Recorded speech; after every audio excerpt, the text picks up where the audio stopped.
G'day, I'm Rob Paxavanis, and coming up on Fishing Australia, we're going to explore a beautiful part of northern New South Wales in the New England area, chasing the iconic Murray cod. And then later, we're going to go down to some of my old haunts around Canberra and compare the two. And there's a very special reason for that, and I can't wait to bring you that story.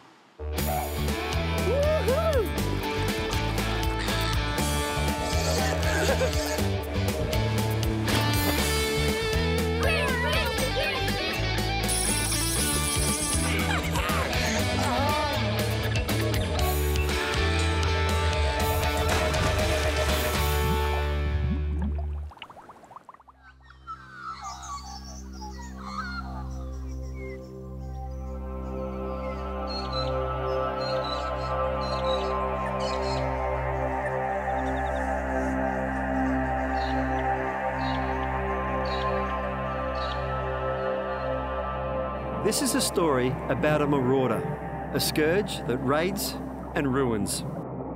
There are many factors that have contributed to a massive decline in native fish numbers in the Murray-Darling Basin since European settlement.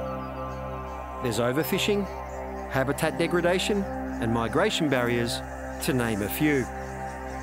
There's some great restorative progress happening on many fronts, but one problem is getting worse: carp infestation. In this special episode of Fishing Australia, I'm meeting up with leading experts on carp and native fish. The purpose is to find out just how serious the carp problem is and whether there's a solution to finally help rid our waterways of this overwhelming pest. About 600 kilometres north of Sydney, a section of the New England region is the starting point of this journey. Rex Airlines is Australia's leading regional carrier, and they're kindly assisting us with this program by getting us into Armidale, one of the many country centres they fly to throughout Australia. Joining me on this excursion is Matt Barwick from the Fisheries Research and Development Corporation and Senior Research Scientist Dr. Dean Gilligan. But we're also here to discuss an initiative aimed at combating carp, the National Carp Control Plan, or NCCP. At the heart of the program is a naturally occurring virus that was first observed to start killing common carp in Europe in the mid-90s. And it's shown to cause high mortality levels in carp in numerous countries around the world. And importantly, it only affects carp. We'll delve into the plan a little later, but first, why are carp such a problem and why the need to act? So you've got to partition it because adult carp affect the environment in a totally different way to the baby carp. Okay. For adult carp, they're what we call ecosystem engineers, which means once they get into an environment, their behaviour, the way they feed, the way they act changes the habitat quality. Yeah. It favours them and disadvantages native fish. Wow. And so those changes is the feeding mechanism. We call it mumbling. They go down to the bottom, they grab a mouthful of mud. Yeah. They sift out the organic particles to swallow and they spit the mud back into the water. So just by being present and feeding, they increase the turbidity. Yeah. So that's probably the most important one because it has flow-on effects for plant growth and productivity in the river. But in addition to affecting the plant growth, they rip the plants out as well. So that's the second most important thing is very soon after carp invade a system, they remove all the aquatic vegetation. And it switches it from a clear, macrophyte-dominated ecosystem to one that's the opposite, which is a turbid, algal-dominated system. Right. So you get a lot of blue-green algae, you get a lot of turbid water. I've seen so much of that. And you don't get much primary production. And the macrophytes are important, especially to the smaller cod when they hatch, yeah? Small cod and virtually every other animal that lives in the river. Yeah. So all the little native fish, turtles, yabbies, they all rely on macrophyte beds to sustain the ecosystem that supports the whole community. That's the start of the food chain. And so carp get in, they knock everything off at the bottom, and so nothing has a chance to recover. So adults are having the ecosystem level impact that ruins it for everything else. Yeah, okay. Juveniles, on the other hand, it's a pure competition. So the nurseries where most of the juvenile carp originate from the spawning events, they're all the sort of large marshy floodplain wetlands like the Barmah Forest and Macquarie Marshes. They breed at such high densities that the number of baby carp overwhelm everything. Even them, they compete with themselves. So there's basically no plankton left for the baby cod, baby goldens, baby silvers, because they just overwhelm the whole thing. The biomasses are really phenomenal. So what us anglers have suspected about carp trashing the system, there's a scientist here that spent his life looking at it, is verifying what we've suspected is true. And not just, you've done so many studies and worked with so many scientists to see all that. Well, it's interesting to hear, but it's a tragedy. It is, and it's not just Australia. This sort of research, there's hundreds of papers, literally hundreds of papers, dating back literally 100 years, that demonstrate over and again that you put carp in the system and everything else declines. Yeah, we're going to visit some of those places in our travels where carp have done all the things that Dean just mentioned, but for now it's a little bit more fishing on the New England area and finding more about what makes native fish thrive and what carp do to not just native fish, but everything else that lives in these beautiful systems.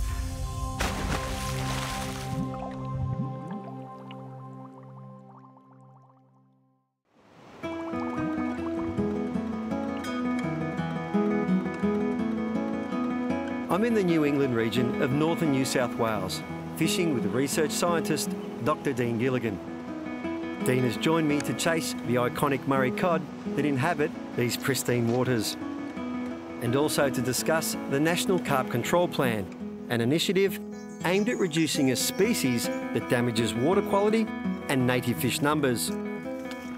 Wow, that's what we're talking about, Dean. Yeah, it's pretty good, isn't it? Yeah, you can see here, we're looking at places where there's no carp and the water clarity here just straight away spanks. It's clear, it's vibrant, you can see the life in it, and looking forward to seeing how the fishing goes too. This is what more of Australia's Murray-Darling Basin should be like, or anywhere that's been infested with carp for that matter. I'll let you lead the way, Dean. All right. He's on, woohoo! Hey, second cast. That ain't bad. We are actually here at the worst time of year, the middle of winter, and to catch a fish second cast like that, boom. It's only a little fella, but cod is a cod. It's a cod. I'll happily grab him for you there, mate. All right. Beautiful little fish. And you can see how healthy they are in this system. Come on, little fella. I'll give you the comfort lift. There you go. Just bend it. If I can bend him over like that, they like that, they relax. Dino. Not too bad. Second cast, and that's what fishing should be like. Yeah. This is what the water quality should be like. Good colours, there's no parasites, like down in the lowlands where there's lots of carp. Yeah. A lot of the Murray cod have anchor worm. Yes, I've seen a lot of it, yeah. This one's perfect. Yeah, beautiful, healthy little fish. What a start. And it goes to show what we've lost from, not only just carp, but a lot of it's got to do with carp. They have done a lot to our rivers, and these guys have suffered, other fish have suffered, everything else. So, little Murray cod, these guys are going to help you get rid of carp and create more habitat. You're going back.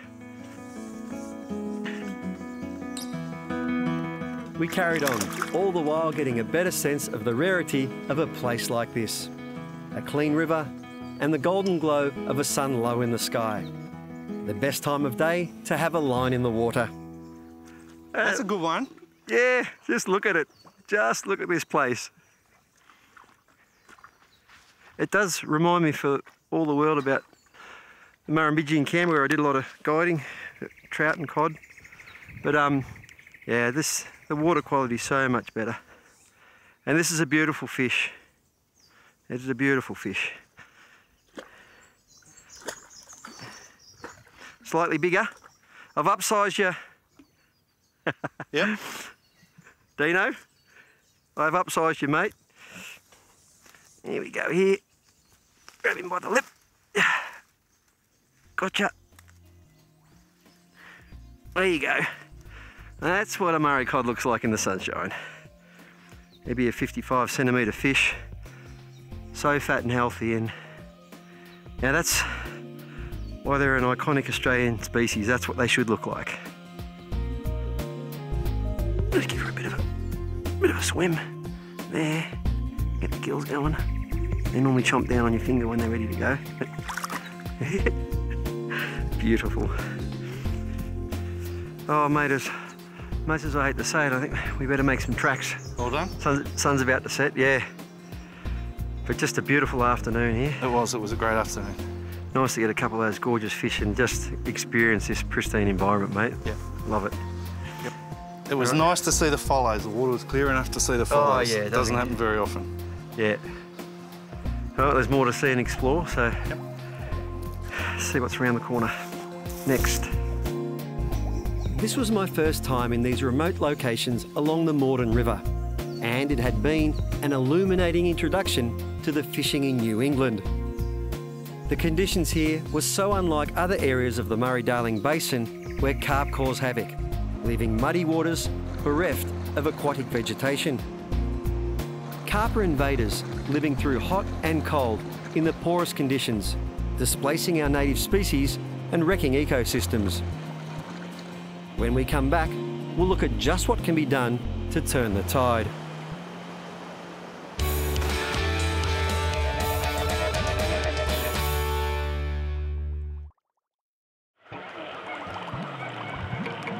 This part of New England, in northern New South Wales, is an excellent example of life without carp. Clean water and healthy aquatic life are sure signs, and the Murray cod that thrive here are living proof. The National Carp Control Plan aims to help restore our waterways by reducing carp impacts. At the heart of the plan is a virus. It's actually a naturally occurring herpes virus that only affects fish. In fact, it only affects one species of fish, and it's a species we're trying to manage here in Australia, common carp. Matt Barwick is the coordinator of the National Carp Control Plan, and he's joining me to discuss how it works. I'll tell you what, Matt, what an absolutely gorgeous environment. Oh, it's magic, isn't it? It's only partly about the fish. It's also about just how beautiful, the river is right here. And so amazing to experience a river like that, which it's a first for me, that are carp free. So it's void of any of the problems that carp cause. It's magnificent. Mate, Matt's a busy man. He's heading up the NCCP, which is a National Carp Control Program. I'd love to have a bit more time to fish with you, but you've got a whole program to run. Tell me a little bit about it, please, mate. Well, look, I suppose it came from the fact that there have been so many approaches tried to control carp in Australia. Yeah. You name it, traps, sex pheromones, screens on wetlands to keep carp out, commercial fishing, carp buster range, you name it. Yeah. And every one of them has proven to be unsuccessful in controlling carp long term. Whilst all of that was going on, CSIRO was doing about a decade of really careful research on potential use of a species-specific virus. Yep. And that finished up just recently and showed this virus is species-specific and it's very effective in killing carp. So for the first time ever as a nation, we have a tool at our disposal that we can explore and that might provide a solution to carp in Australia. And it's present in about 33 countries around the world, and so we can see in those natural ecosystems right around the world where it has turned up, it has decimated carp numbers, caused really big fish kills.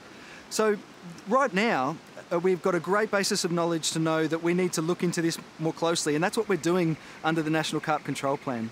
Essentially what we're doing is putting in place a really robust program of research to inform a decision at the end of next year of how we go forward.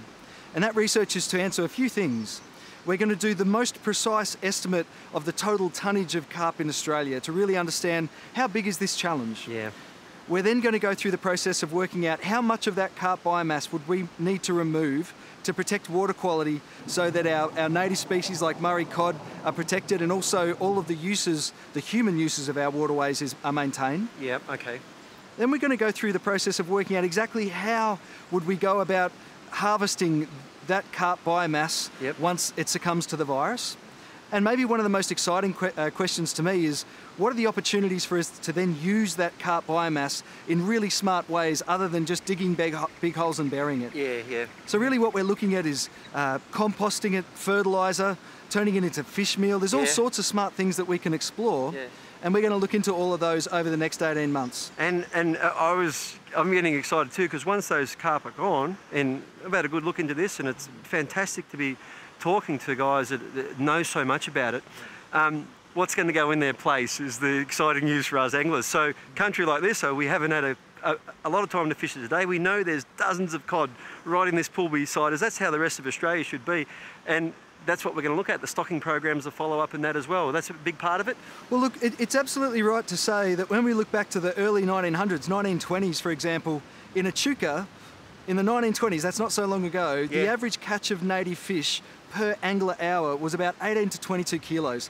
So we fished for a couple of hours here today and unfortunately come up with a big donut. But back in the day, it was the expectation that you'd walk away with about 18 kilos of native fish for every hour that you fish, which is astronomical. Yeah, and so there's people like me who've become complacent with fishing in places where the carp have infested it and made the fishing poor. We think that's the normal, but really we want to return it to what it was like. And here's the thing. There's some really great research from Queensland not so long ago where they've reduced carp populations by about 50% and looked at what the ecosystem does when you remove carp. Really what they found is it's not just about cod and golden perch, but small-bodied native fish and zooplankton and crustacea. All of those really fundamental parts of the food chain exploded when carp numbers went down by up to 1,000%. The most important thing was the total weight of native fish that exploded after carp numbers were reduced was more than the total weight of carp removed. What that means is that we're probably looking at an environment in the future, if we use this virus, where there's more food for Murray cod and water birds and the things that currently eat carp. So there's going to be more food and potentially more cod, golden perch, silver perch for all of us to enjoy. Yeah, absolutely fantastic. We're going to pick up the story with Matt along the way. We're going to explore a lot of different environments and talk to various scientists who are helping Matt. Matt, thanks for your time so far. It's a massive job, and it's just amazing that a person is heading that up with passion and knowledge. So appreciate your efforts, and we look forward to picking up the story with you, mate. Thanks a lot, Rob.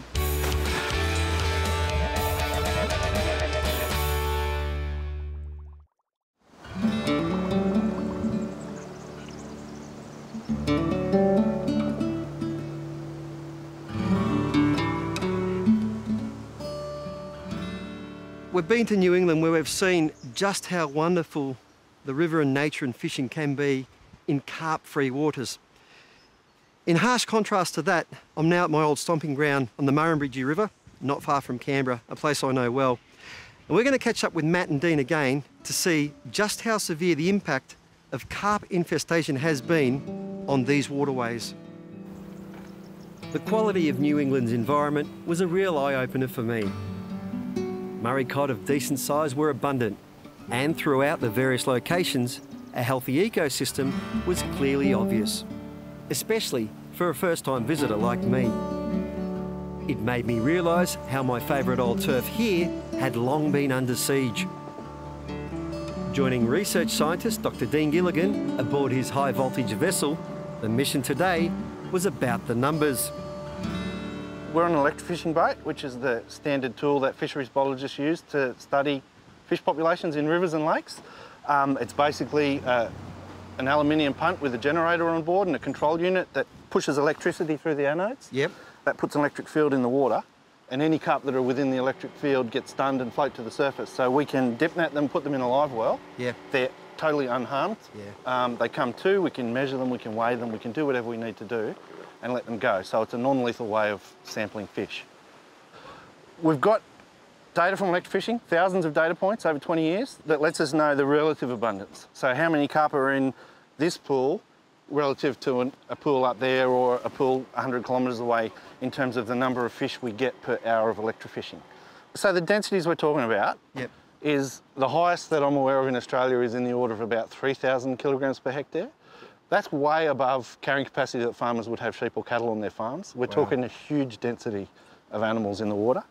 And in other areas, it's down to 100 kilograms a hectare, but most of the time it's around about that 300 to 500, which preliminary data suggests might be the kind of biomass density we're talking about that we're going to have to worry about cleanup for. Terms like carp densities and biomass may elude some of us. But to put it simply, the proportion of carp to native fish is about 8 kilos of carp to every 1 kilo of native fish. So 15 minutes of fishing, and that's what we got. We expected a ratio of about 80 to 90%. We've got 11 3-kilo carp. And this beautiful... And we've got 1 3-kilo yellow belly. One native. On a random day in any part of the Murray-Darling Basin, this is what the ratio of fish looks like in the river. And that's been my experience too. And these guys go on to lay millions of eggs, each one there, and yeah, the native fish just can't catch up. There's still a long way to go for this plan to be approved. The detailed research currently underway to get an accurate sense of just how much carp live in our waterways is accompanied by an understanding of just how the all-important carp cleanup might roll out. We definitely know that in some habitat types, carp can be present in massive numbers, and in other places in much lower numbers. So there will be some places where cleanup efforts won't be required, and in actual fact, it's beneficial to enable those carp to be broken down and recycled through the food web by yabbies and birds and the like. But the important thing is we need to know what are the thresholds of carp biomass that will cause water quality problems, and so we know where to intervene. And in some places, there's absolutely no doubt that we are going to have to implement a very safe and effective cleanup strategy. I will say, you know, it's been really encouraging to see the recreational fishing community putting their hands up and saying, hey, we want to be involved. And I think that's a wonderful thing, but there's also going to be a need for commercial scale delivery of cleanup efforts, and so it's very likely that the cleanup strategy we develop will involve a whole range of players building on their collective strengths to make sure that ultimately, if we do go forward with using this virus, we have a strategy for cleaning up the mess that maintains water quality so our native fish, Murray cod, golden perch, you know, don't miss a beat. The multitude of carp is not the one and only problem affecting native fish and water quality in the Murray-Darling Basin, but it is something that is yet to be tackled effectively. More than 18 months of research and analysis is yet to take place before a decision is made about this plan. But one thing is certain, carp numbers continue to grow across most of the Murray-Darling Basin, as does the damage they do to habitat and native species.